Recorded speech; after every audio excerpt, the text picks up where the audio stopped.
Bismillahirrahmanirrahim. Alhamdulillahi rabbil alamin. Wassalatu wassalamu ala asyrafil anbiya'i wal mursalin Sayyidina Muhammadin wa ala alihi wa sahbihi ajma'in. Subhanaka la ilma lana illa ma 'allamtana innaka antal alimul hakim. Rabbi shrah li sadri wa yassir li amri wahlul 'uqdatam min lisani yafqahu qawli. Wala haula wala quwwata illa billahil aliyyil azim.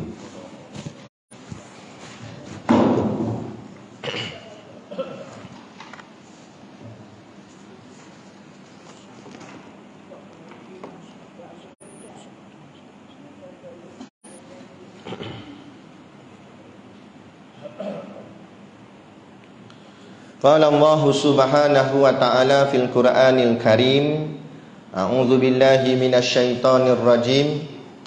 I'lamu annamal hayatud dunya la'ibu wa lahu wa zinatu wa tafakhuru bainakum wa takatsuru fil amwali wal aulad. Kamathali ghaithin a'jabal kuffara nabatuhu thumma yahiju fatarahu musfarran thumma yakunu hutama wa fil akhirati adzabun syadidun wa maghfiratum minallahi wa ridwan wa mal hayatud dunya illa mata'ul ghurur. Shadaqallahul azim, yang bermaksud i'lamu, ketahuilah, annamal hayatud dunya, bahawa yang dikatakan kehidupan dunia itu la'ibun, tidak lain hanyalah bawaan hidup yang berupa semata-mata permainan, walahwun, dan hiburan yang melalaikan, wazinatun, serta perhiasan yang mengurang, watafahurum bainakum, juga bawaan hidup yang bertujuan bermegah-megah di antara kamu dengan kelebihan kekuatan dan bangsa keturunan, watakathurun fil amwali wal aulad, serta berlumba-lumba membanyakkan harta benda dan anak pinak. Semuanya itu terhad waktunya. Kamathali ghaithin, samalah seperti hujan yang menumbuhkan tanaman yang menghijau subur. A'jabal kuffara nabatuhu, menjadikan penanamnya suka dan tertarik hati kepada kesuburannya. Thumma yahiju, kemudian tanaman itu bergerak segar ke suatu masa yang tertentu. Fatarahu musfarran, selepas itu engkau melihatnya berupa kuning. Thumma yakunu hutama, akhirnya ia menjadi hancur bersepai. Wa fil akhirati adzabun syadidun, dan hendaklah diketahui lagi bahawa kehidupan dunia itu di akhirat ada azab yang berat disediakan bagi golongan yang hanya mengutamakan kehidupan dunia itu. Wa maghfiratum minallahi wa ridwan, dan ada pula keampunan besar serta keredaan Allah disediakan bagi orang-orang yang mengutamakan akhirat.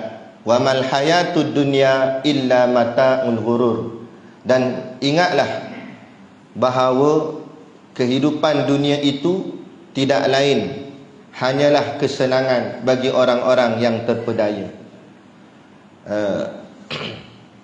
Suratul Hadid, yakni besi, surah yang ke-57 pada ayat yang ke-20 daripada 29 ayat pada juzuk yang ke-27.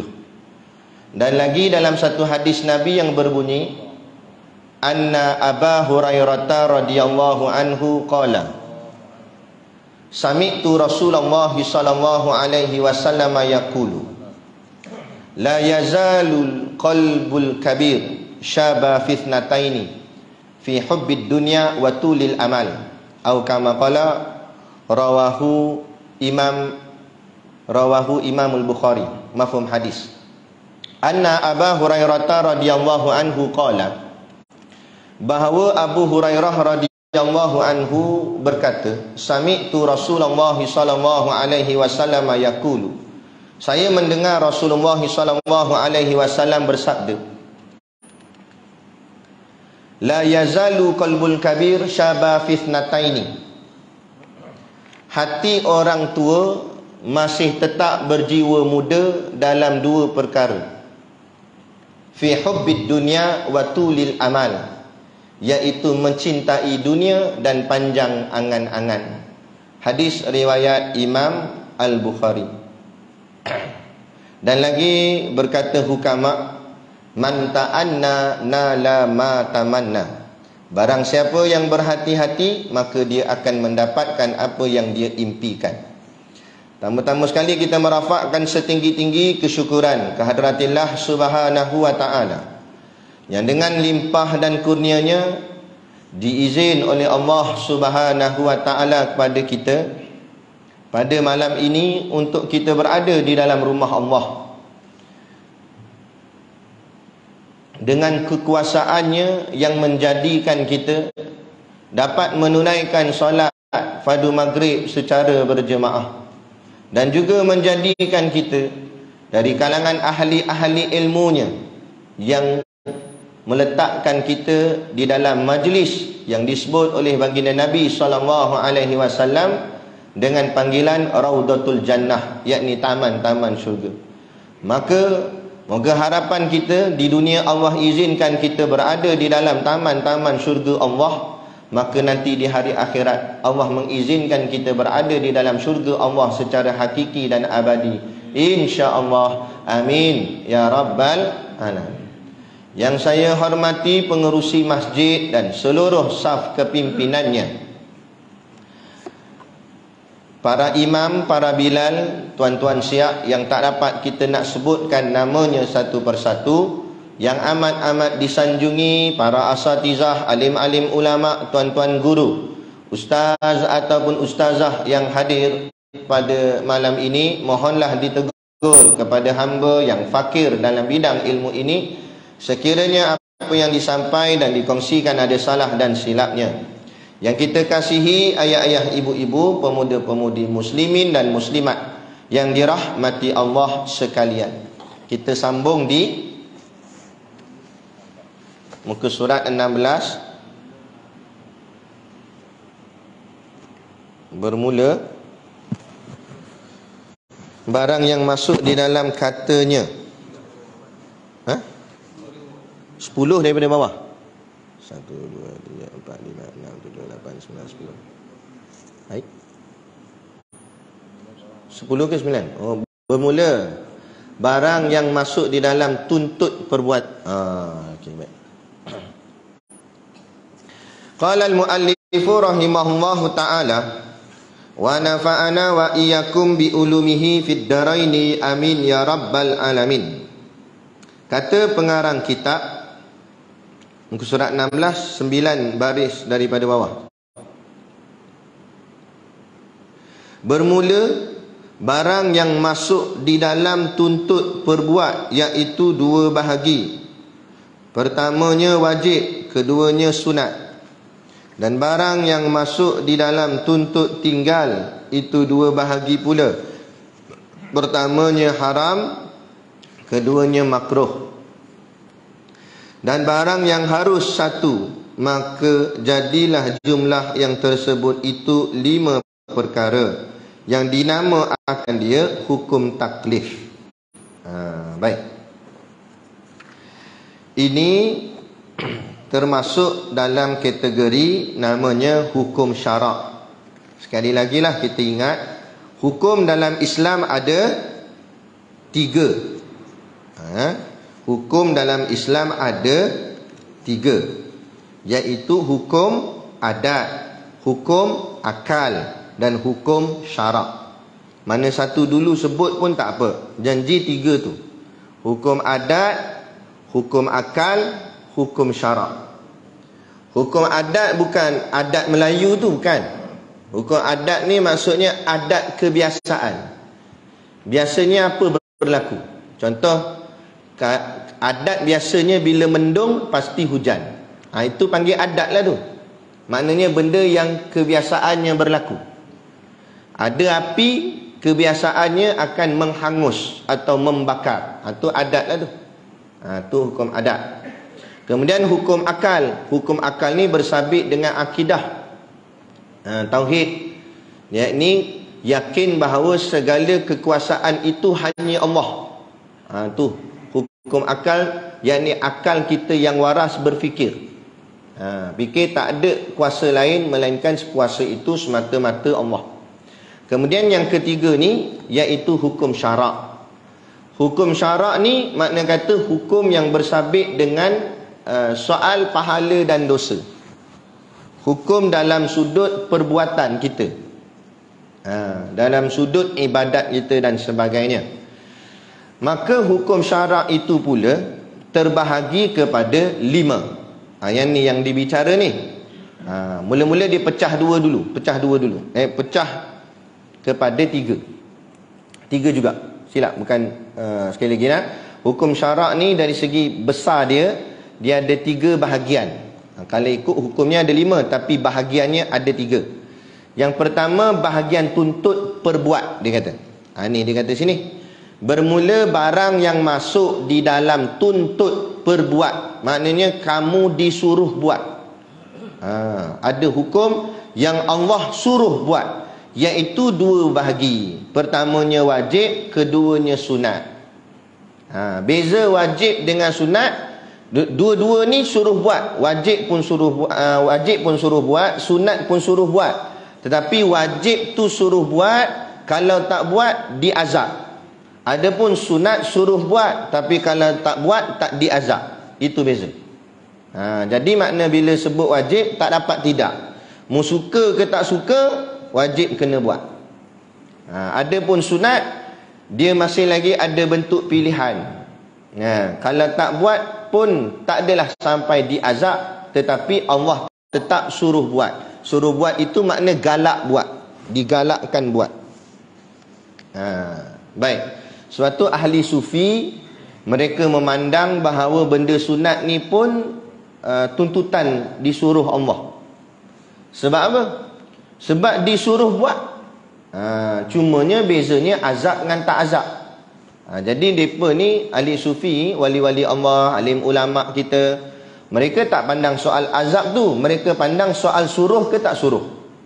Sekarang bila Allah suruh buat, kena buat dah. Sama ada yang wajib maupun yang sunat. Cumanya sunat tu, sunat ni banyak, wajib sedikit. Wajib sikit, sunat banyak. Bila sunat banyak, kadang-kadang kita tak dan tu dimaaf, tak diazab. Tapi kalau kita dan, buat pi lah. Kenapa tak boleh nak buat, kan? Sedangkan pahala kita tak banyak. Lagi-lagi pula kita ni tak lama dah. Betul tak? Tak lama dah. Entah tinggal berapa hari lagi tak tahu, tinggal berapa bulan lagi tak tahu, tinggal berapa tahun lagi pun tak tahu. Kita boleh tengok dah di beruah ni, berapa ramai dah sahabat-sahabat kita, seorang demi seorang tinggalkan kita. Yang kadang-kadang kita pun tak sangka pasal dia tu, kan? Tak ada sakit melarat ke apa pun, tiba-tiba tahu-tahu pergi. Hari ni dia pergi, esok lusa kita pula pergi. Jadi kalau kita tak buat sungguh-sungguh amalan-amalan yang sunat itu, maka takut tak kita kalau nanti di balik sana pahala kita tak cukup, amalan kita tak cukup. Sebab tu di hujung-hujung usia ni lah, kalau orang muda tu patut kena buat jugalah. Tapi golip-golipnya lah, kebiasaannya kalau tak aksiden, tak sakit, sampai ketua lah kot umur dia, kan? Tapi kalau kita ni aksiden pun tidak, sakit pun tidak, dah sampai hujung, akan sampai masa mati juga. Kullu nafsin dha'iqatul maut. Jadi kalau kita dah hujung-hujung pun masih lagi berat melakukan ibadat, itu masih lagi maknanya kita ni bermasalah. Bila di dunia lagi sudah bermasalah, maka akhiratnya bayangkan ajalah. Gitu. Jadi kena rajin lah semayang sunat, kena rajin. Ibadat sunat kena rajin. Bukan soal warak tak warak, ini soal diri kita. Ini bukan soal orang tengok kita bagus tak bagus, bukan tu. Masalahnya kita masing-masing nak bawa bekal masing-masing. Kan? Bukan boleh share, bukan boleh share kubur sebelah. Main sikit bagi aku sikit. Aku macam tak lepas ni, pinjam sikit. Kita kalau di pasar duit tak cukup boleh pinjam kawan. Main RM2 ya. Aku lupa pula duit tu tak cukup bawa ni. Tak berat. Ataupun kalau token tu kawan kita, boleh kau tim. Alah bukan tak kenal aku. Kan? Aku bayar esok lah. Dah memang aku kenal sangat lah hang. Tu sampai bila-bila pun hang tak bayar tak? Tak kata esok.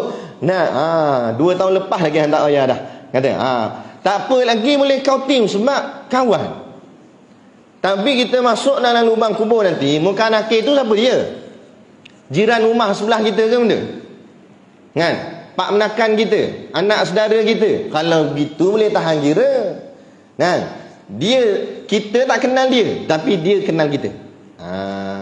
Nah, jadi kalau kita buat lebih kurang, orang cakap apa? Sendiri mau ingatlah. Gitu. Kita sudah sampai menyampaikan. Kan? Jadi tinggal lagi diri kita masing-masing. Gitulah. Baik. Kat mana tadi? Baik. Jadi yang pertama disuruh tuntut buat, iaitulah dia kata pertamanya wajib, keduanya sunat. Wajib memang kena buat, yang sunat lebih baik buat benda tu. Kalau waktu kita ni tak payah sebut sunat dah lah, anggap wajib sudahlah. Hukum je sunat tapi kita anggap wajib. Buatlah. Setakat mana boleh buat lagi buat. Sunat rawatib buatlah. Dan barang yang masuk di dalam tuntut tinggal, maknanya disuruh tinggal. Allah suruh kita tinggal perbuatan tu. Benda apa? 2 bahagi pula. Ada 2 bahagian pula. Apa dia? Pertamanya haram, keduanya makruh.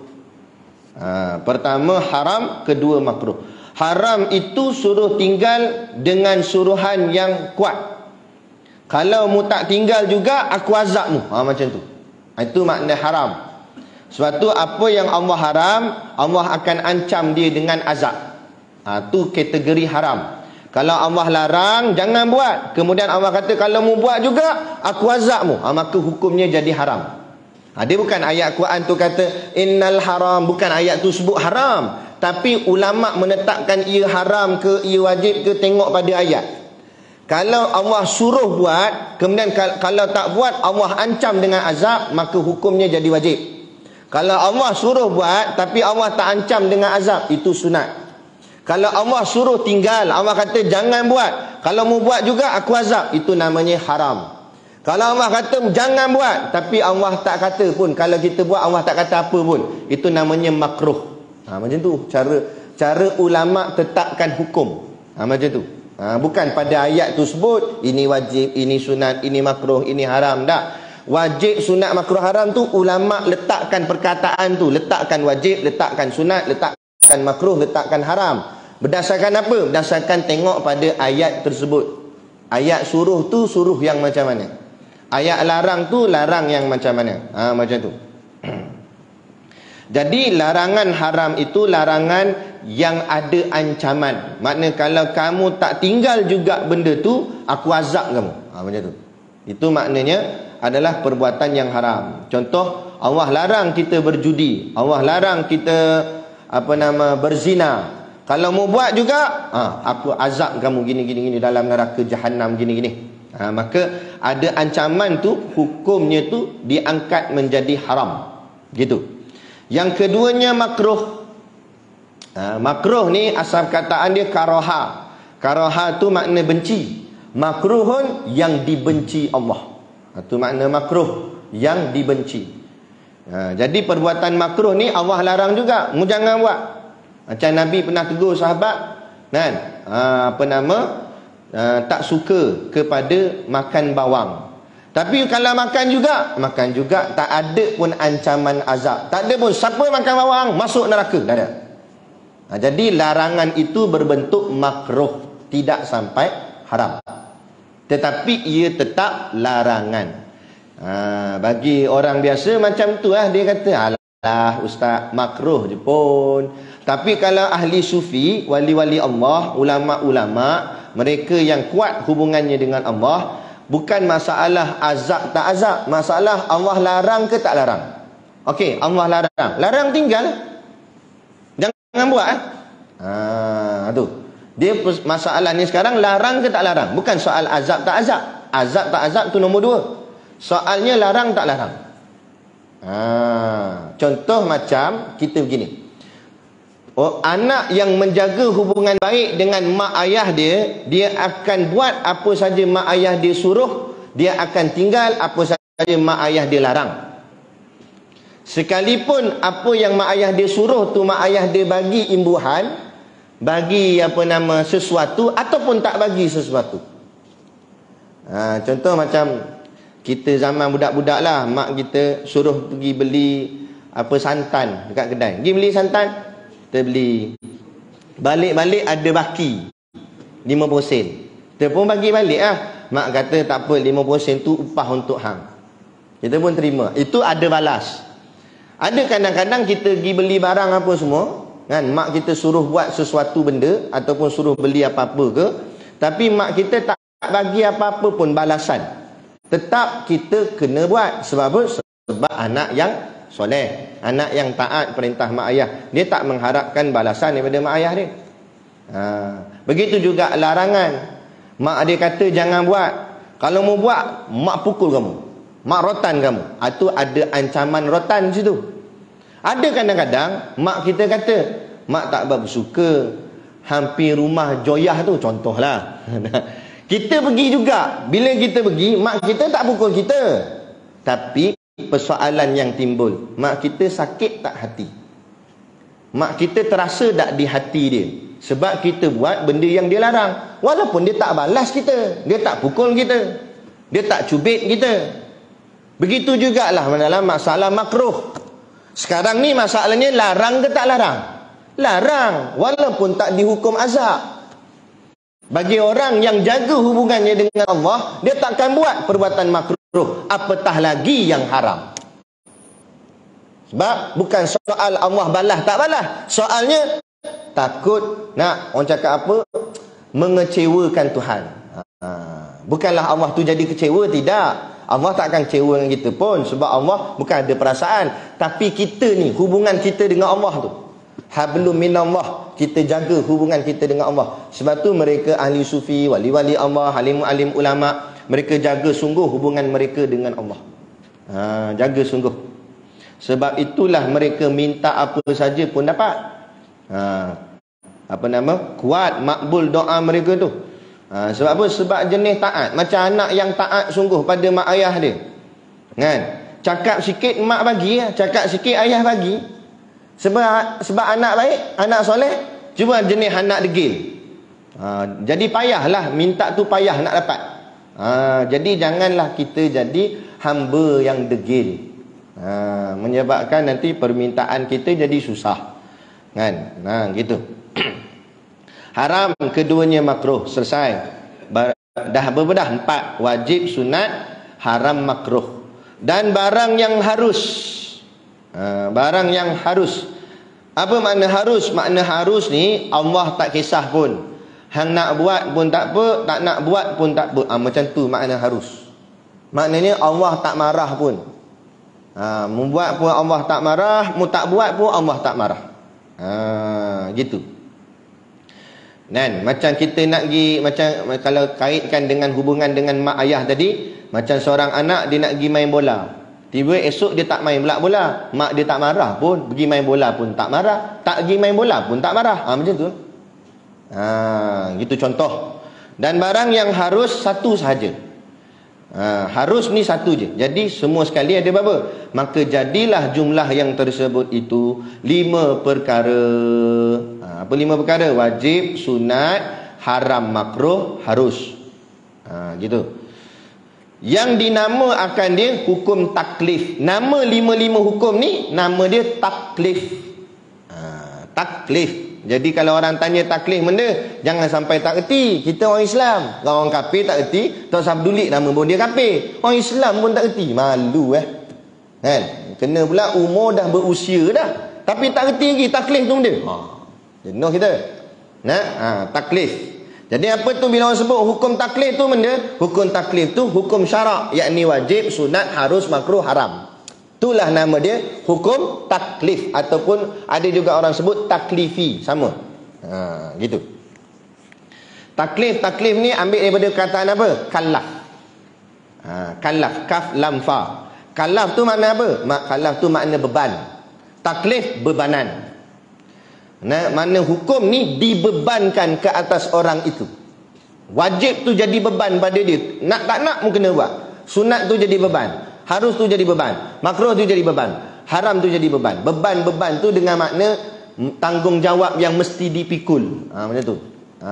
Mesti nak tak nak mu kena pegang. Kalau Allah kata wajib, wajib. Allah kata sunat, sunat. Harus, harus. Makruh, makruh. Haram, haram. Gitu. Cumanya hukum ini dia tidak statik. Dengar elok-elok. Hukum ini dia tidak statik. Tidak statik tu maksudnya dia taklah macam tu sampai bila-bila. Hukum ni dia boleh berubah. Berubah tu ada berbagai sebab. Ada sebab faktor dia. Kadang-kadang hukum tu wajib, tiba-tiba jadi tak wajib. Ada kadang dia jadi begitu. Contoh, semayang ni hukum dia benda. Semayang. Hukum? Harus? Jangan. Hukum ni lah semayang ni hukumnya wajib. Tapi ada ketika hukumnya haram. Semayang haram. Haram dia semayang. Kalau dia semayang tak, dosa dia. Bila haram? Bila perempuan didatangi haid. Bila haid boleh tak semayang? Kalau dia semayang juga haram. Berdosa lah dia semayang tu. Padahal semayang ni kan benda baik. Betul benda baik. Tapi dia ada hukum. Tu penting kita nak kena tahu hukum. Supaya kita tahu waktu tu hukumnya dipanggil apa. Wajib ke, sunat ke, harus ke, makruh ke, haram ke. Sebab apa? Sebab bila celik je mata kita bangun daripada tidur pada waktu pagi, sudah bermula hukum ni jalan. Malaikat dah standby dengan buku dia. Apa saja kita buat mesti ada hukum. Bangun pagi, mula-mula sekali kita nak buat benda. Kita mandi, gosok gigi. Mandi gosok gigi tu apa hukum? Wajib. Harus. Bila harus tadi kata dah tadi kan, Allah tak kisah pun. Mu buat pun tak apa, mu tak buat pun tak apa. Jadi tak berdosa pun. Mu tak nak gosok gigi tak berdosa. Tapi kalau sampai menyebabkan orang pingsan, situ makruh bau mulut tu kan, takut dia pergi semayang subuh, amin. Nampak dia ngangau pula besar, kawan sebelah sampai juling mata-mata. Kan, situlah jadi mengakibatkan orang lain terganggu. Itu yang jadi sebab terganggu tu. Tapi bukan pasal gosok gigi, mandi tu. Asalnya hukumnya harus je. Manalah tahu dia bangun-bangun dia wangi, jadi tak wajib lah dia mandi kan, tak perlulah dia mandi. Sebab tu hukum tu jadi harus je. Tergantung atas kita lah, tengoklah macam mana kan. Tu atas keperluan hidup sahaja. Lepas tu kita pun ambil wudu. Ambil wudu ni asal hukum ni apa? Asal hukum ambil wudu sunat. Makna kata kalau tak ambil wudu pun tak apa. Tapi kalau ambil wudu boleh pahala. Tapi sebab apa ambil wudu ni? Sebab nak sembahyang, nak sembahyang subuh. Bila nak sembahyang subuh ni hukumnya apa? Wajib. Bila nak buat satu yang wajib, dia ada syaratnya. Apa syarat nak sembahyang? Mesti ada wudu. Maka bila wudu tu jadi syarat wajib pada sembahyang, wudu yang asal hukumnya sunat sudah berubah menjadi wajib. Tu yang saya kata tadi, hukum tu boleh berubah. Tengok pada keadaan. Pada keadaan biasa kita bukan nak sembahyang, saja-saja duduk aja. Kan? Sajalah nak duduk-duduk depan rumah, tapi tak sedap pula kalau tak ada wuduk, dia pun ambil wuduk. Sunat saja situ. Tapi bila dia nak buat benda yang wajib, contohnya semayang tadi, maka hukum sunat wuduk tu menjadi wajib berwuduk. Maka jadi wajib pula kat situ. Sebab apa? Sebab kalau dia tak berwuduk kemudian dia semayang, berdosa dia. Sebab benda meninggalkan kewajipan berwuduk pada semayang tu. Jadi situ ada hukum wajib pula, wajib berwuduk. Lepas tu semayang pula, wajib semayang. Lepas habis semayang, kita baca benda wirid. Wirid tu hukumnya apa? Sunat. Jadi kalau dia bingkah bangun terus, tak berdosa pun. Cuma tidak baik dari segi adab, itu saja. Tapi tak berdosa. Jadi hukumnya sunat. Bila sunat boleh pahala. Setiap dia baca tu semua pahala. Berbanyak dia baca dengan doanya, dengan zikirnya apa semua pahala. Habis dah tu nak pergi mana pula? Pergi warung lah makan roti canai. Pergi warung tu hukum dia pula harus. Jadi saya nak ceritanya setiap saat perbuatan kita itu ada hukumnya. Dia takkan lari daripada 5 hukum ni. Sama ada dia akan jatuh wajib, ataupun sunat, ataupun harus, ataupun makruh, ataupun haram. Ada. Dia pun keluar masjid niat nak pergi makan warung lah, nak makan roti canai. Lepas tu selipar dia hilang.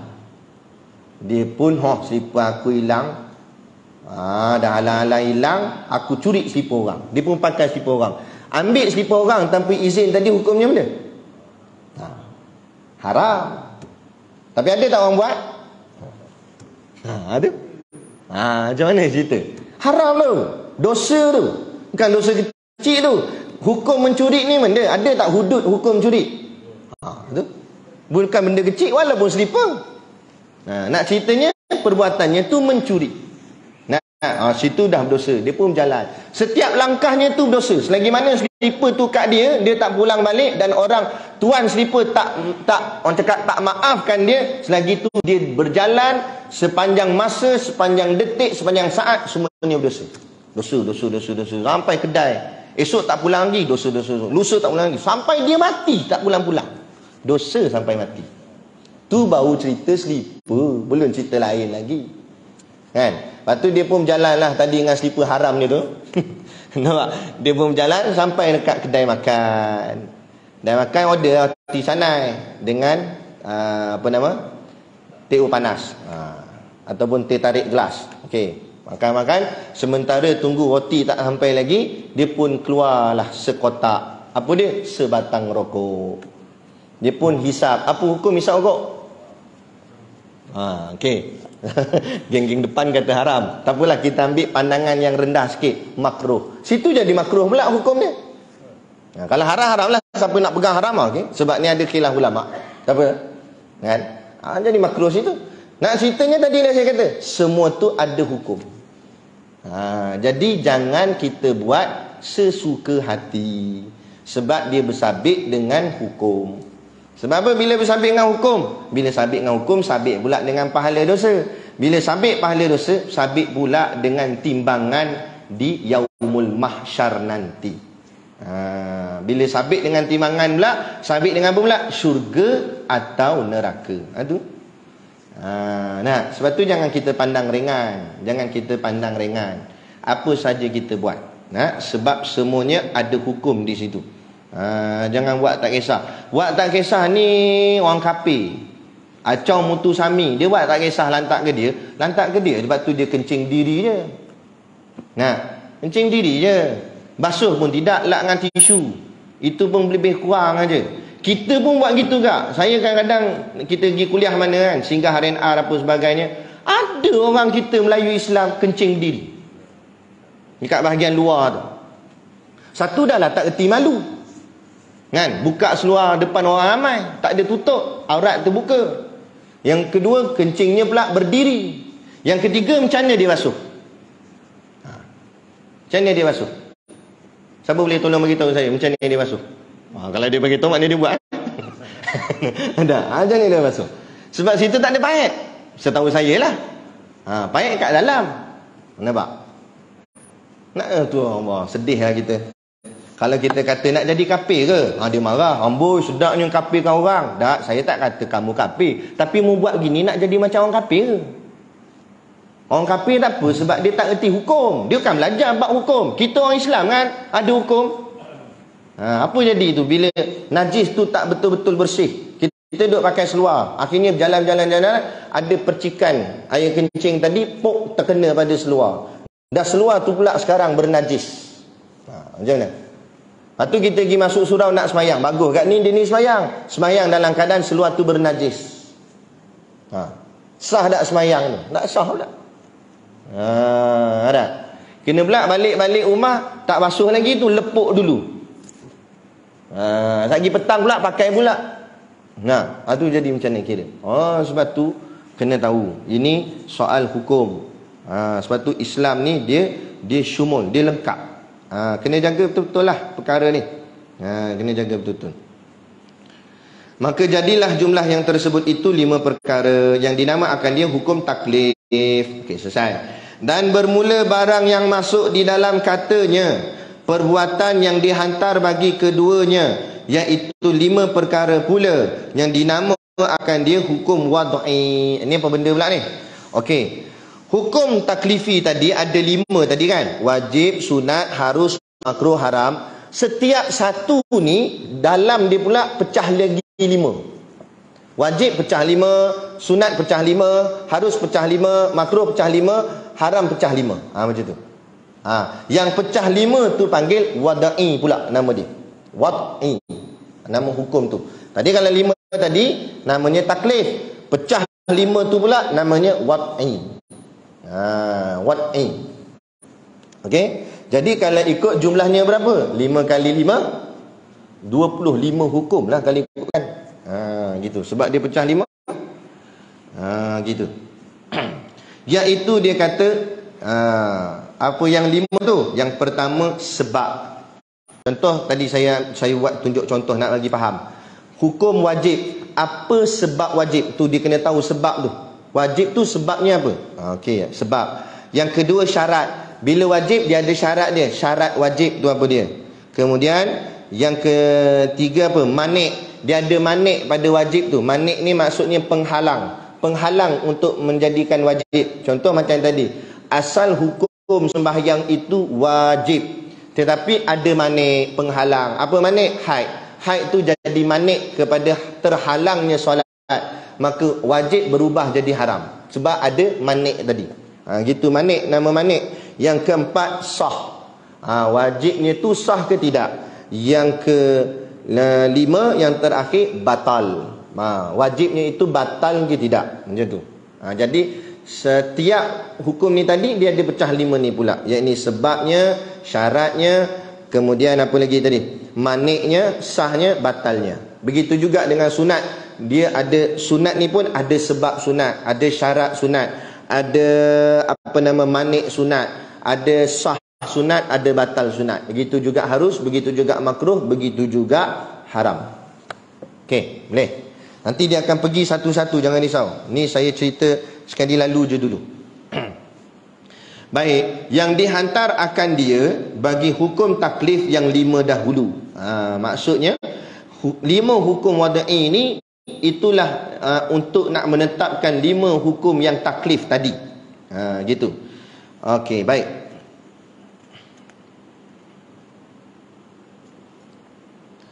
Iaitu dia kata wajib mana tadi? Iaitu hukum taklif yang 5 dahulu, iaitu wajib, sunat, haram, makruh, harus. Diulang balik je. Kemudian, dan jika dipukul akan hukum taklif yang 5 kepada hukum wad'i yang 5, maka jadilah 25. Dipukul tu maksudnya dikali, didarab. Orang dulu-dulu dia tak sebut kali macam zaman kita sebut kali, kan? Orang dulu-dulu disebut pukul. 5 pukul 5 25. Pukul. Sebab apa dia sebut pukul? Dalam bahasa Arab doroba. Doroba maknanya pukul. Sebab tu kita panggil darab. 5 darab 5. Tu asal perkataan darab tu. Darab tu sebenarnya bahasa Arab. Doroba. Doroba maknanya pukul. Gitu. Itu saja sikit selitlah sejarah perkataan bahasa Melayu kita. Dan jika dipukul akan hukum taklif yang 5 kepada hukum wad'i yang 5, maknanya didarabkan hukum 5 taklif dengan hukum wad'i 5 juga, maka jadilah 25 hukum. 25 inilah bilangan hukum syarak atas jalan ijmalnya. Maka dia kata 25 itulah 25 hukum syarak secara rangkuman keseluruhannya. Ijmal tu makna keseluruhannya. Adapun bilangan segala masalah yang 25 di dalam 25 itu dengan sekira-kira tafsilnya, maka iaitu tiada terhingga banyaknya. Kalau nak hurai setiap 1/25 tu terlampau banyak lah, dia kata hukum tu. Dan hukum 25 itulah menghasilkan kitab-kitab fiqah yang kita duk mengaji selama ni. Contoh Matla'ul Badrain, Safinatun Najah. Kitab-kitab fiqah, kitab bab semayang ke apa tu, yang kita duk mengaji tu, sampai tebal-tebal kitab kita mengaji tu, hasil daripada apa? Hasil daripada 25 hukum ni lah. Ulama duk kaji 25 hukum ni, maka terhasil lah macam-macam. Kalau semayang macam ni apa hukum, macam ni jadi macam mana hukum, macam ni macam mana hukum. Semua ada hukum. Semua ada hukum. Contoh kita semayang tadi ni, kita semayang berjemaah, kan? Semayang berjemaah ada hukum dia. Kita main lambat, kan? Kita nampak saf depan belum penuh, ada hukum situ. Kena masuk kat mana? Nak masuk belah kanan ke nak masuk belah kiri, kan? Atau nak duduk belakang. Okey, kalau saf penuh pula, kita pun baru sampai saf pertama tu betul-betul ngam penuh, kita nak duduk mana? Duduk belah tepi dinding ke, duduk tengah ke, macam mana? Semua tu ada hukum. Tapi bila tak mengaji, tu yang dia buat memandai-mandai. Dia buat pandai dia kan, akhirnya tersalah dari segi hukum yang sepatutnya. Gitu. Nak ceritanya banyaknya kita kena belajar, tu cerita dia.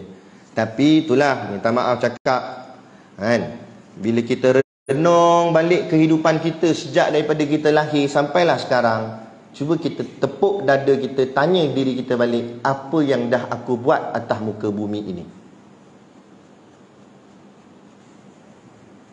Kita akan balik bertemu Allah, sedangkan kita tak reti apa-apa. Apa yang kita nak jawab depan Allah Ta'ala? Allah bukan bagi masa kita sehari dua, Allah bagi masa kita berpuluh tahun. Setiap satu tahun ada 365 hari. Setiap satu hari ada 24 jam. Setiap satu jam ada 60 minit. Setiap satu minit ada 60 saat. Setiap saat apa yang kita buat untuk persiapan kita menghadap Allah, ataupun apa yang kita buat sibuk nak mempersiapkan diri kita atas dunia semata-mata. Sibuk mencari duit tak habis-habis, sibuk dengan keduniaan tak habis-habis, seronok tak habis-habis. Bukan salah seronok tu, bukan salah cari duit tu, tapi tadilah saya sebut, bila sampai kita tak reti soal semayang kita sendiri, tak reti soal najis kita, tak reti semua benda kita tak reti, habis selama ni kita buat apa? Tu dia akan timbul macam tu. Dia akan timbul macam tu. Saya kena macam ni lah dekat pondok. Bila saya kena tamparan macam ni dengan tok guru saya, Allah, saya kata Allah, ubahlah, ubah. Saya berubah hidup saya.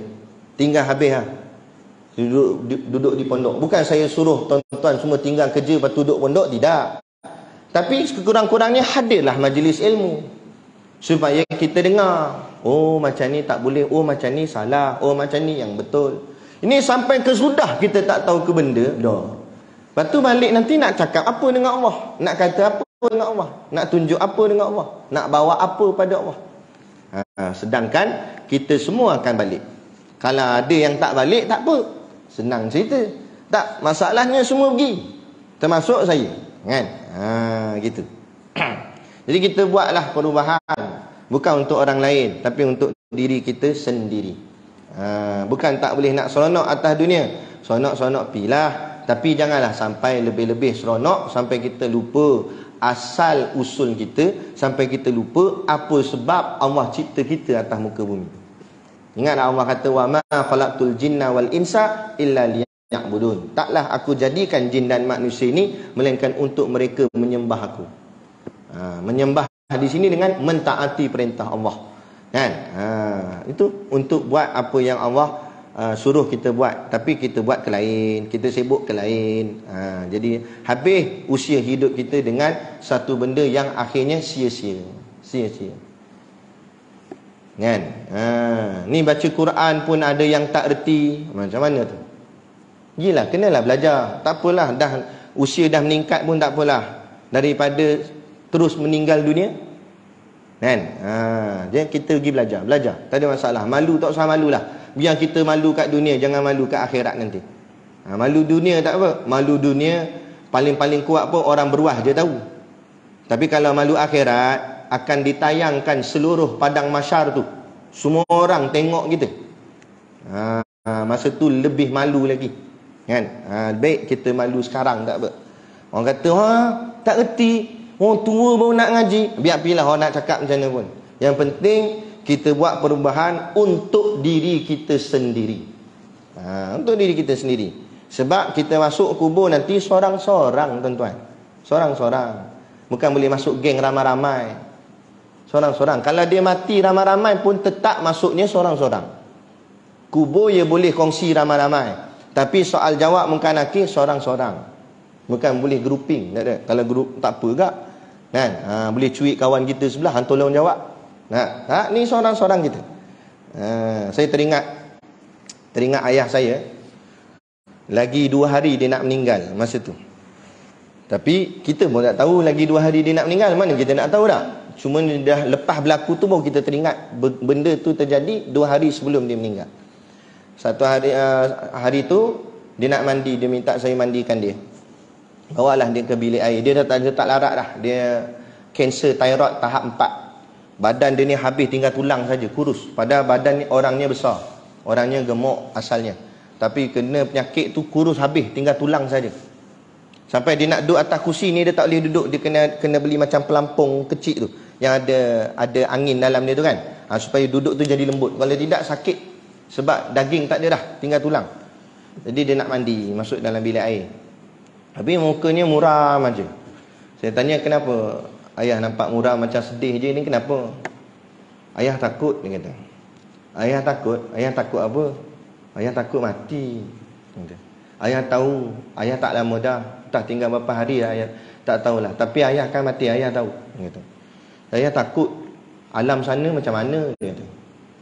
Nanti pergi seorang-seorang, kan? Nanti nak jawab apa, dia kata. Tu. Kita boleh jawab dia. Kita kata gitulah, ayah. Semua orang akan mati ya. Saya pun akan mati. Silap ayah yang sakit, tiba-tiba saya yang mati dulu. Mana nak tahu? Kan? Semua kita akan mati. Kita boleh jawab macam tu lah tuan-tuan. Betul dah jawapan kita tu. Tapi cuba tuan-tuan bayangkan kalau kita di tempat dia. Saya membayangkan kalau saya di tempat dia waktu tu. Tempat yang kita tengok badan kita pun kita tahu dah. Aku ni tak lama dah. Tengok badan tinggal tulang. Jalan pun tak larat. Takkan kita boleh assume dalam hati kita 10 tahun boleh jalan lagi ni, boleh hidup lagi. Dah. Tengok keadaan badan pun kita tahu dah. Aku ni tak lama. Cuma tak tahu hari yang mana, saat yang mana. Bila nak dijemputnya tu. Tapi kita tahu waktu kita dah dekat sangat.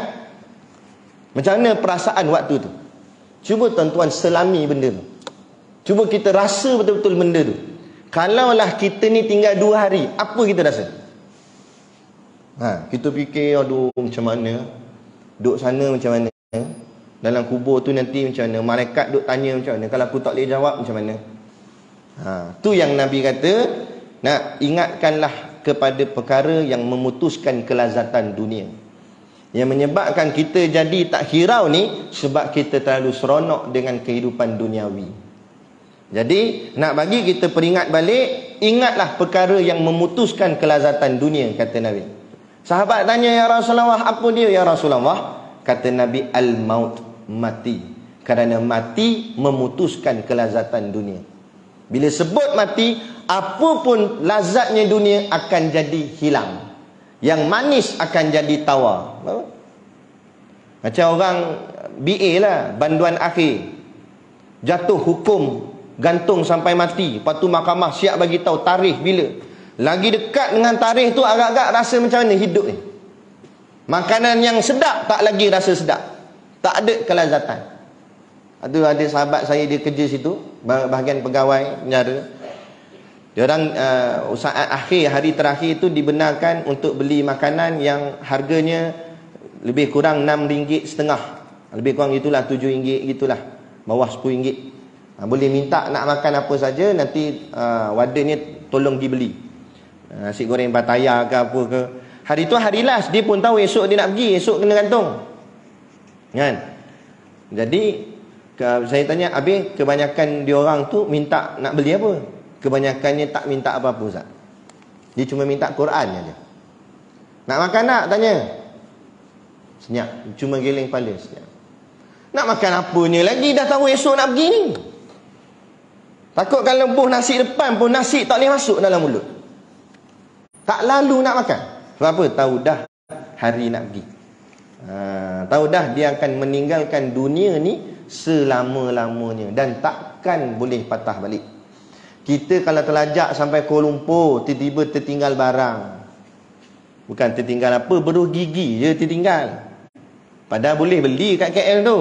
Tak, beruh gigi kesayangan dia. Patah balik Perak, boleh patah balik, tak ada masalah. Cuma habis duit minyak, habis duit tol. Tapi boleh patah balik? Boleh. Tapi masuk dah dalam lubang kubur, hujung sana punya kubur tu, masuk dalam tu, tak ada istilah patah balik. Tak ada istilah patah balik. Kita tengok kawan-kawan kita, tok-tok kita, ayah-ayah kita, semua yang dah pergi meninggalkan kita, adik-beradik kita, saudara mara kita, ada tak mereka patah balik? Datang balik ke dunia ni? Tak ada.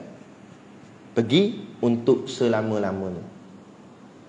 Begitu jugalah satu hari nanti kita pula akan menyelusurinya. Kita pula akan sambung kat situ pula tempat dia. Itu. Cuma kita tanam kat mana tak tahu lagi. Tapi pergi tetap akan pergi. Gitu. Kan? Segala masalah yang 25 di dalam 25 itu dengan sekira-kira tafsilnya maka iaitu tiada. Maka mana ni, kat mana ni? Tafsirnya maka iaitu tiada terhingga banyaknya. Banyaklah kalau nak cerita masalah hukum terlampau banyak. Tu yang kitab-kitab fiqh ni tebal-tebal, banyak-banyak sangat. Banyak kitab fiqh terlampau banyak dan tebal-tebal. Sebab masalah terlampau banyak. Sebab masalah fiqh ni dia banyak kalau. Kalau jadi macam ni, macam ni Ustaz? Kalau macam ni, macam ni Ustaz? Kalau macam ni, oh macam. Lepas tu orang selalu kalau sesi kuliah ke apa ke, orang paling banyak tanya soalan mesti tentang soalan fiqh. Jarang orang tanya bab akidah atau apatah lagi orang nak tanya soalan berkenaan dengan tasawuf.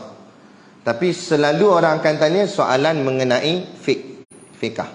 Ustaz, kalau macam ni apa jadi? Kalau macam ni hukumnya macam ni Ustaz? Kalau ni tu. Sebab dia banyak kalau. Fiqh ni dia banyak kalau. Sebab kalau keadaan macam ni lain pula hukum dia. Kalau macam ni lain pula hukum dia. Kalau macam ni lain pula hukum dia. Macam tu. Jadi ulama fiqh dia banyak mengkaji. Kan? Banyak mengkaji. Tu dia. Syahdan, maka bahawasanya syahdan ni maknanya tambahan. Ada benda yang dia nak maklumkan pada kita. Maka bahawasanya hamba hendak mendatang akan makna hukum taklif yang 5 dan hukum wada'i yang 5 dengan ikhtisar. Maksudnya sini, lepas ni Tok Syekh kita ni, pengarang kitab kita ni, dia akan menerangkan pada kita kelima-lima hukum taklif dengan hukum wada'i itu dengan cara ikhtisar, dengan cara yang lebih detail, dengan huraian,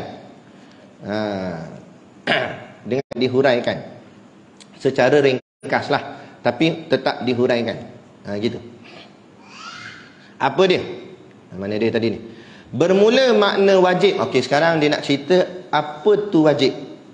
Iaitu khitabullahi ta'ala al-muta'alliku bi talabi fi'li syai'i talaban jaziman bi ayyuthaba ala fi'lihi wa yu'aqaba ala tarkihi. Apa makna dia? Khitabu. Khitab maknanya telah disebutkan atau telah ditetapkan Allah dalam firman-Nya, dalam titahnya. Titah Allah Ta'ala al-muta'alliku yang bergantung bitolabi, ia dengan tuntutan, fi'li perbuat, asyai'i suatu, tolaban akan sebagai tuntut, jaziman yang jazam. Yang jazam ni maknanya tak ada toleransi. Kalau Allah kata wajib, wajib tu tak ada toleransi dah. Tak ada alasan. Contoh sembahyang wajib. Sembahyang ni wajib, maka tak ada alasan. Saya tak sihat, Ustaz. Tak sihat pun sembahyang. Macam tu. Nak sembahyang macam mana tak sihat? Tu kena belajar. Sembahyang tak sihat macam mana? Cara orang tak sihat sembahyang. Kan? Tak boleh, sebab tu Nabi ajar tak boleh sembahyang berdiri. Sembahyangnya duduk. Tak boleh duduk, baring. Mula baring terlentang. Jadi mula mengiring, tak boleh ngiring, terlentang, tak boleh mana boleh tak boleh terlentang. Mati pun terlentang, tak boleh terlentang kat mana. Dalam terlentang tu pula tak boleh bergerak. Tak boleh angkat kepala. Tak boleh angkat kepala guna kelopak mata. Dan kelopak mata pun tak boleh tak. Dia simen habis pada hujung rambut sampai hujung kaki, semua simen. Mujur tak pasang mozaik je. Tapi bersimen habis ni satu badan. Kelopak mata pun tak boleh bergerak. Simen habis, sakit, tahu jatuh macam mana tahu. Maka tetap kena semayang juga, kata ulama. Semayang macam mana? Guna gerak hati. Nak cerita sebab apa? Sebab hukumnya wajib. Bila wajib, dia diistilahkan talaban jaziman. Tuntut yang jazam, yang tetap, yang takkan berubah sampai bila-bila. Tu sebab siapa yang menurunkan hukum wajib, kafir dia. Contoh semayang ni wajib, tiba-tiba dia kata semayang bukan wajib pun, semayang ni sunat je, padahal solat fardu 5 waktu tu wajib, dia kata sunat, kafir.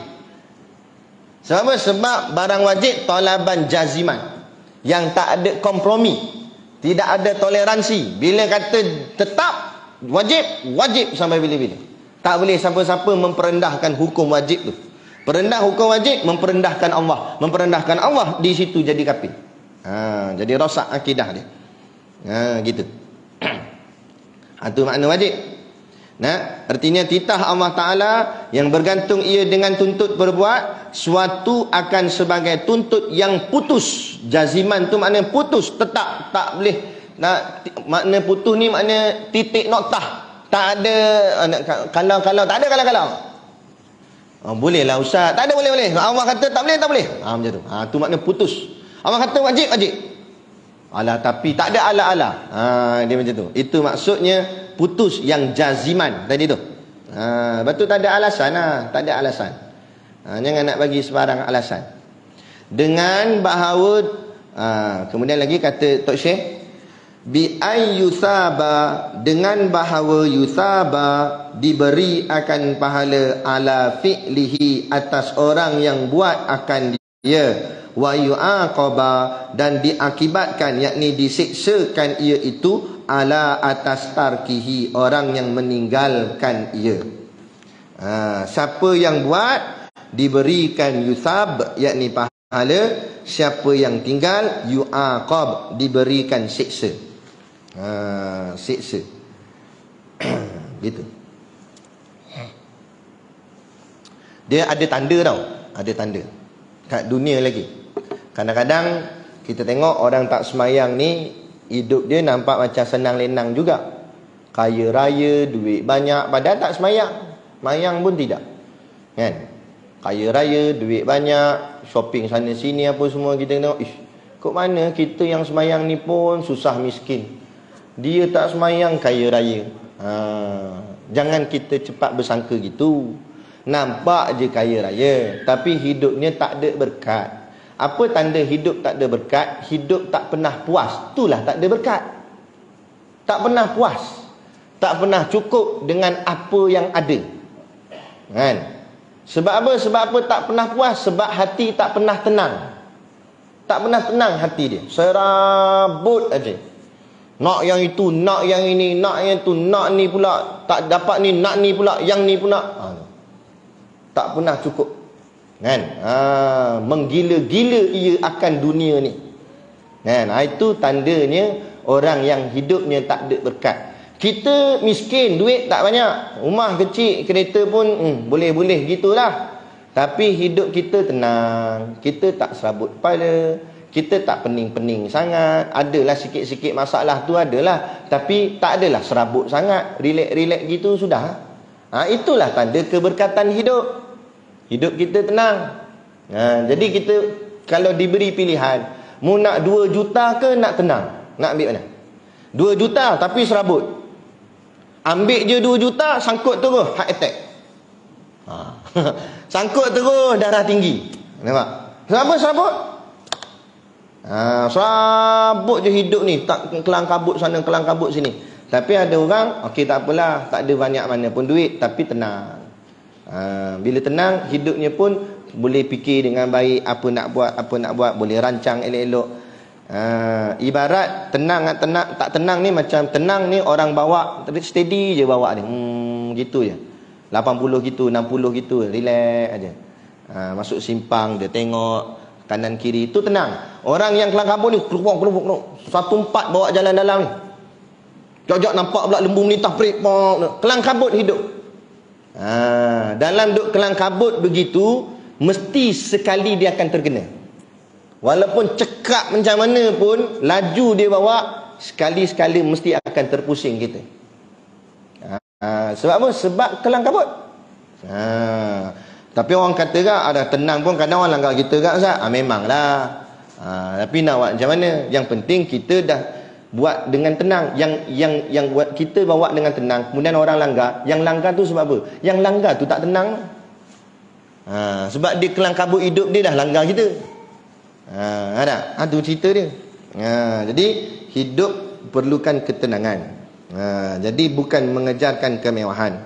Yang kita nak kejarkan ialah ketenangan hidup. Dan iaitu dia kata lagi, dan iaitu seperti tuntut mengerjakan sembahyang yang 5 waktu. Contoh wajib ni dia kata, contoh tuntut wajib sembahyang 5 waktu. Buatlah sembahyang 5 waktu tu. Kalau tertinggal, qada. Tak sengaja kan, tertinggal, terlelap dan sebagainya, qada. Kalau sengaja tak mau, ni yang tak sengaja. Yang sengaja tetap kena qada tapi berdosa. Kalau tak sengaja tak berdosa, tetapi wajib juga kena qada. Dan memberi zakat. Memberi zakat. Kalau zaman kita orang sebut membayar zakat kan. Kalau saya baca kitab-kitab lama ni, kebanyakannya Tok Syekh akan guna perkataan memberi zakat. Kita kaji juga kenapa orang sekarang sebut bayar zakat. Zaman dulu dia sebut memberi zakat. Padahal memanglah orang kata, alah masalah perkataannya pun, ya betul masalah perkataan, tapi ulama ni dia akan tulis, dia akan guna perkataan yang paling sesuai untuk diletakkan. Dia tak akan main-main nak sedap bunyinya. Jadi rupa-rupanya memberi zakat itu maksudnya kita ikhlas bagi barang beri. Beri ni maknanya kita senang bagi ke orang. Berbeza dengan membayar. Bayar ni kadang-kadang tak ikhlas tapi terpaksa. Betul tak? Kan? Kita nak beli barang tu, tengok-tengok mahal, tapi nak kena pakai juga. Lah kali terpaksa bayar. Terpaksa bayar tu terpaksa bagi. Kan? Jadi makna kata kenapa ulama dulu menggunakan perkataan memberi, nak ajar pada umat supaya zakat ni bukan terpaksa.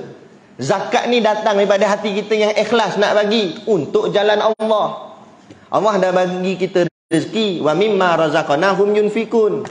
Rezeki itu datang daripada Allah. Allah cuma minta sebahagian saja, bukan semua. Untuk kamu bagi balik sebagai bukti bahawa kamu tidak mencintai dunia, tapi kamu mentaati aku. Bila aku suruh bagi balik, kamu bagi balik.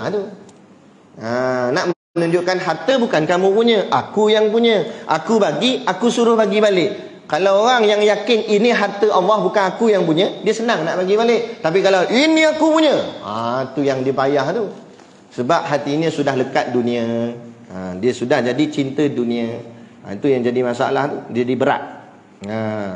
Lepas tu istilah hari ni membayar zakat.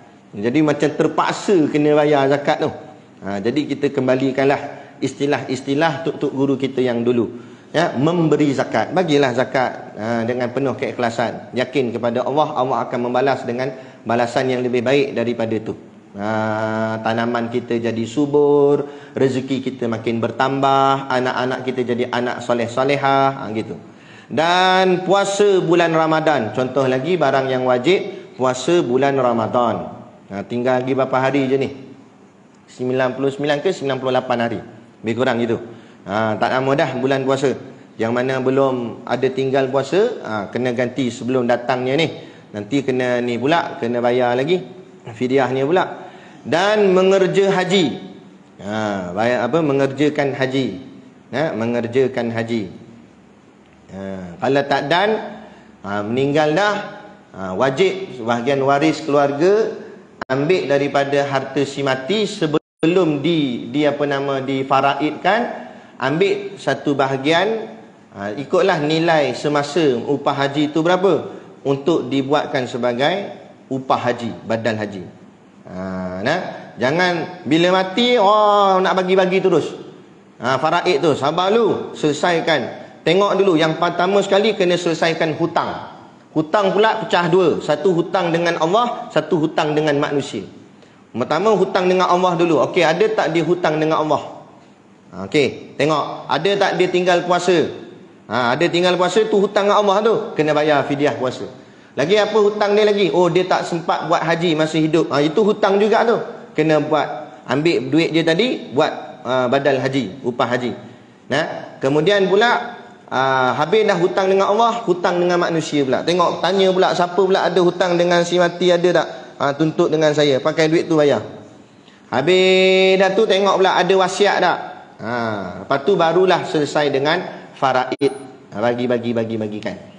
Ini nak sangat. Last sekali, benda yang patut wajib diselesaikan tak diselesaikan. Jaga situ. Baik. Apa dia tadi? Dan mengerjakan haji dan juga umrah. Umrah pun sama juga. Sebab tu ada istilah namanya badal umrah. Umrah ni banyak orang dia salah faham. Umrah ni wajib, bukan sunat. Tapi sekali. Kalau yang kedua dan ketiga dan keempat itu baru sunat. Tapi yang pertama wajib. Macam haji juga. Haji pertama wajib, yang kedua sunat, tiga semua sunat. Jadi haji dan umrah itu hukumnya wajib sekali. Ada dalil Quran, wa atimul hajja wal umrah, dan sempurnakanlah kamu haji dan umrahmu. Sebab apa mazhab kita Imam Syafi'i mengatakan umrah juga wajib? Sebab pada ayat tersebut mengatakan wa dan ataf. Mana wa atimul hajja wal umrata, dan sempurnakanlah haji dan umrah. Maknanya haji pun wajib, umrah pun wajib. Banyak orang dia tersilap, dia hanya sibukkan haji tu, umrah tak pernah buat. Jadi kalau masa hidup umrah pun tak pernah buat, haji pun tak pernah buat, bila dah mati kena buat dua-dua badal. Haji pun kena buat badalnya, umrah pun kena buat badalnya.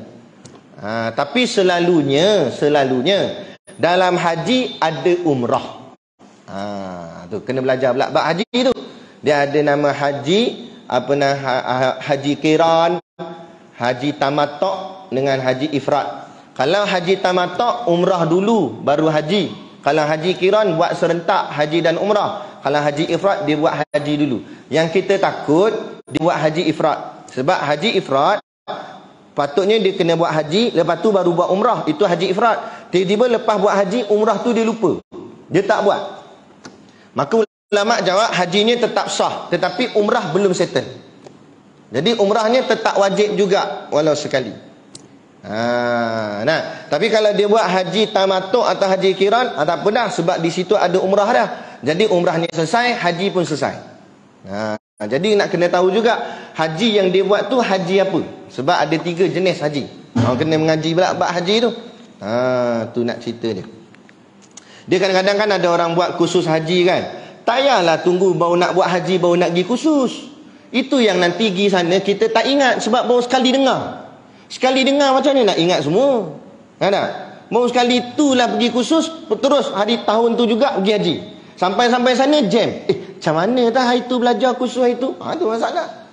Sebab tu walaupun nama kita tak kena panggil lagi pergi haji, tapi dengar-dengar sekitar kawasan kita ni ada masjid buat kursus haji. Masa kita pun lapang, pergilah.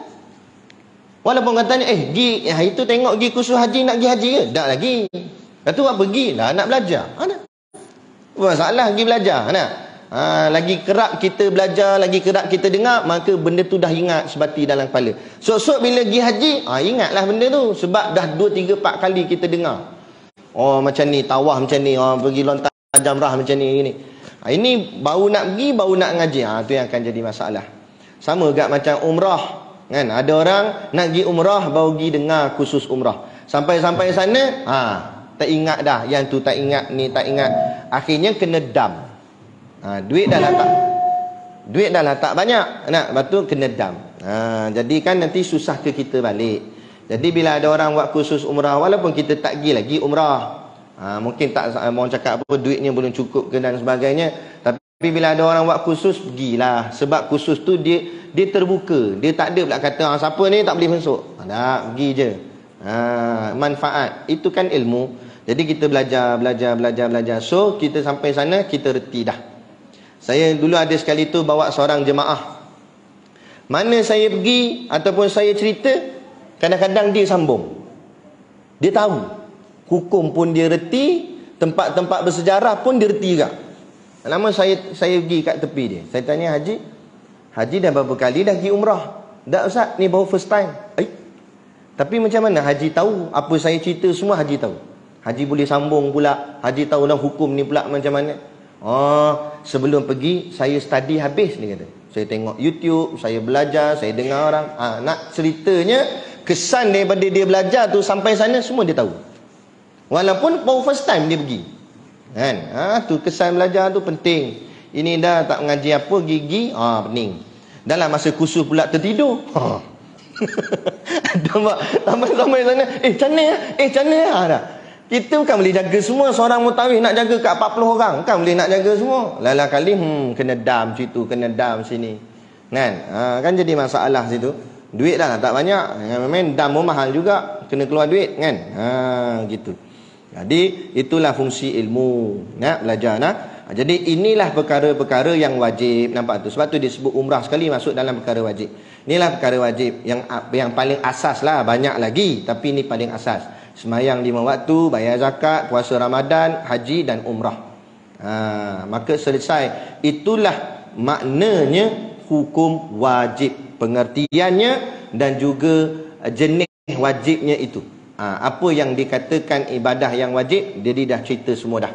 Hukumnya pun macam mana, apa akibatnya pun dah cerita dah semua. Jadi insya-Allah moga-moga kita faham apa tu yang dikatakan wajib pada syarak. Lepas ni jika diizinkan Allah, bila pula kuliah kita ni? Tahun depan. Tu dia. Tahun depan lama lagi. Tahun depan tu bulan depan lah. Makna kata kita akan sambung bermula makna sunat. Lepas ni kita akan cerita tentang hukum sunat pula. Apa tu sunat? Bukan sunat khatan tu. Jangan orang faham sunat khatan. Tak, itu sunat berkhatan. Ini nama hukumnya. Hukum sunat tu apa dia? Kita akan tengok kuliah kita yang akan datang jika diizinkan Allah, insya-Allah. Jadi sekadar makluman bersama juga, sebabkan tadi pun saya dah sentuh bab tu, untuk makluman pada semualah warga Berwas, kongsi-kongsi dan sampaikan pada yang lain sama. Kalau ada di antara kita ada saudara mara, adik-beradik, ahli keluarga yang dah pun meninggal dunia tetapi tadilah tak sempat mengerjakan haji, kan? Jadi saya dengan ada beberapa tim saya, kawan-kawan saya yang ada juga di sana, kita ada buat perkhidmatan badal haji. Jadi kalau ada siapa yang nak menyelesaikan rukun Islam yang kelima ini, maka boleh nanti di belakang boleh maklumkan pada Ustaz Burhan ataupun pada saya sendiri, kan, untuk bagikan nama untuk penerangan lebih detail lah, macam mana apa semua. Kosnya cuma 3,500 sahaja, termasuk segala ni lah upah orang yang nak buatkan haji untuk si mati tu. Dan jangan risau, orang yang kita ni memang kita kenal dan kita percaya. Dia akan buat betul-betul setiap seorang ambil satu nama sahaja. Setengah tu bukan saya kata semua, tapi ada setengah company travel tu, kan, kadang-kadang tu dia buat macam mana? Dia ambil dia seorang tapi dia ambil grouping 10 orang nama dia seorang buat. Mana boleh. Bila badal tu maknanya seorang untuk seorang saja. Tapi dia buat seorang untuk 10 orang. Mana sah tak sah. Kan? Ataupun yang lebih teruk lagi, dia ambil nama, ambil duit tapi dia tidur kat hotel. Haji tak buat. Ni namanya haram jadah namanya. Ada kan? Dia tak buat. Muhasab tunggu bayar kat dia. Kan? Sebab tu hati-hatilah. Tapi kalau insya-Allah dengan saya, dengan tim saya ni, kita ada memang orang yang dipercayai lah. Hampir lebih kurang 300 orang sahabat-sahabat kita di sana. Jadi dia pun agak terhad jugalah sebab 300 orang je. Jadi kalau siapa ni cepatlah booking nama dulu. Tapi jangan pula nanti dah hantar nama apa semua, dia kata bila ustaz nak buatkan haji untuk arwah saya ni. Bulan haji lah.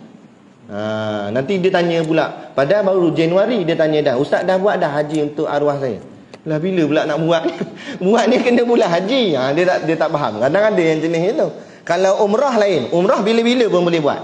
Tuan-tuan nak minta buat badal haji, bagi tahu. Saya pun telefon kawan saya, esok tolong buat badal haji pula, umrah. Kalau ada orang nak buat badal umrah, bagi tahu. Saya pun telefon kawan saya kat sana, esok tolong buat badal umrah, bagi nama sekian-sekian. Dia buat.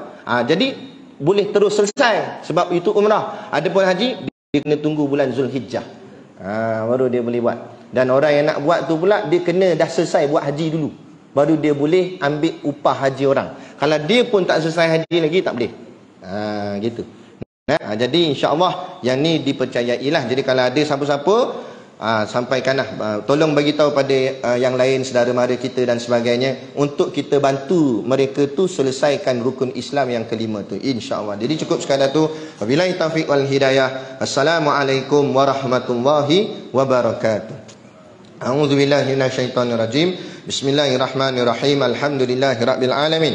Wassalatu wassalamu ala asyrafil anbiya'i wal mursalin sayyidina Muhammad wa ala alihi wa sahbihi ajma'in. Allahumma taqabbal minna salatana wa du'aana innaka antas samiul alim wa tub alaina innaka antat tawwabur rahim. Allahumma ja'al dinana dinan nabi Muhammadin sallallahu alaihi wasallam wa islamana islamal muslimin wa imanana imanal mu'minin wa salatana salatal khashiin wa a'malana a'mal salihin wa niyatana niyatal mukhlisin wa dhunubana ya Allah dhunubal mustaghfirin wa hayatana hayatal ulama wa mautana bi mauti syuhada wa adkhilal jannata ma'al anbiya'i alaihimus salatu wassalam.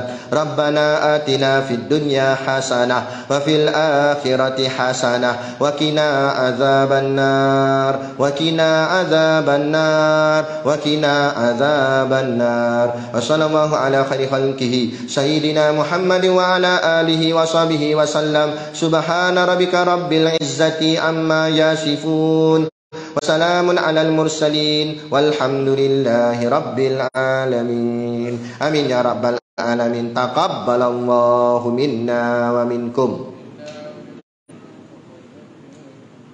Takbir.